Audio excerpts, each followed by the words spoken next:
So off we go. We're going to talk a little bit about some backdoor issues today. So what I want to talk about is ad fraud risk. 2/3 of marketers are oblivious to ad fraud. 41% of marketers do not consider mobile ad fraud to present any risk to their spend, even though recent share of fraud reported $2.3 billion worth of fraudulent activity in the first half of 2019. Actually, it's way higher than that. The International Ad Network or Federation, I forget what it's called, AFA, I think, identified some $16 billion in 2018, and it's going up. So you might want to be a little more up to speed if you're one of those 40% of marketers that know nothing about it. Stay tuned here. We cover it every now and then. Now, here's something that I was really shocked at. Okay? Right. E-commerce sales comprise 15% of total retail, and that's mostly Amazon, Alibaba, and eBay. And the great news is it helps retailers get into the online world and figure out sales tax and figure out shipping and fulfillment by Amazon and all that stuff. So it's all happy, but it also facilitates counterfeit and facilitates other people selling your brand, often for less than you'd charge. And as an illustration, I searched for Neutralite, which is an Amway brand. I was an Amway Platinum a few years back. And one of the reasons I'm not as much anymore, though we still like the products, is that my daughter, who was trying to build a business, did a great show, and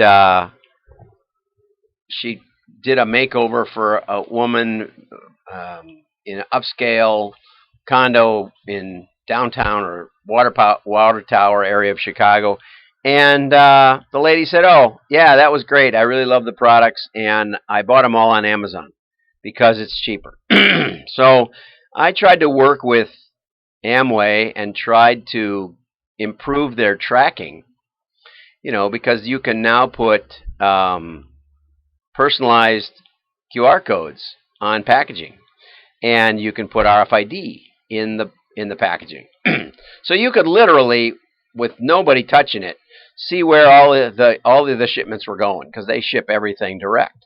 And so you'd know exactly who was responsible for these items, how they got to them, and if they got returned, or Amway could just buy the products on Amazon and track them right back.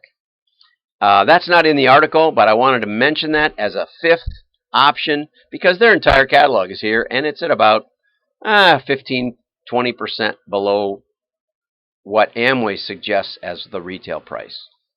And what happens is people want to make a level, they want to get a new pin, and so they buy, $10,000 worth of inventory, and they can sell it on Amazon for slightly above their cost or their cost, but instead of returning it later where the points would get subtracted, they can keep the points and resell it at their cost.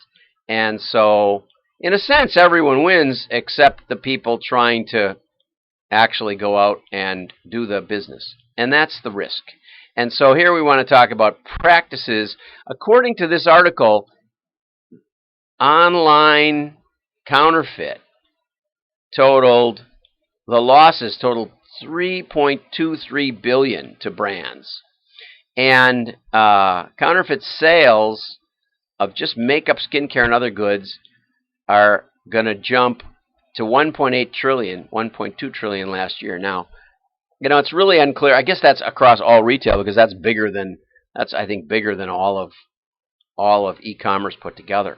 So a couple of points that were in news to me. One was to research and monitor points of promotion. You see, that's what I said. I said, why don't you order from these people?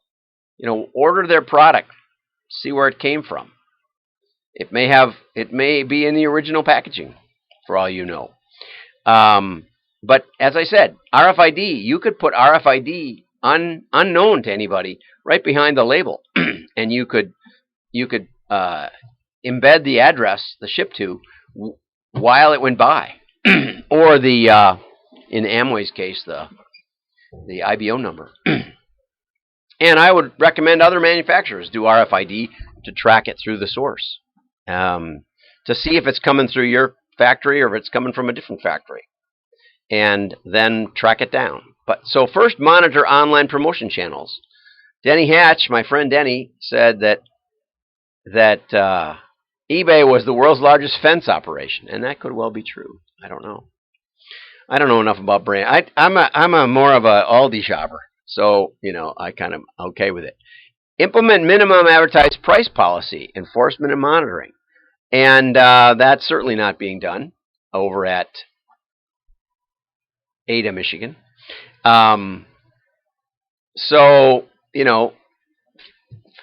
educate people that they're just undermining everybody. All you need is one or two people that are willing to sell a few of them, and like for my daughter, it destroyed the whole idea of a customer and of all the customer support that my daughter gave. Gray market education. This is an interesting one because Procter & Gamble, I think it was Ivory soap, in third world countries is formulated for hard water, which doesn't dissolve the soap quite so quickly.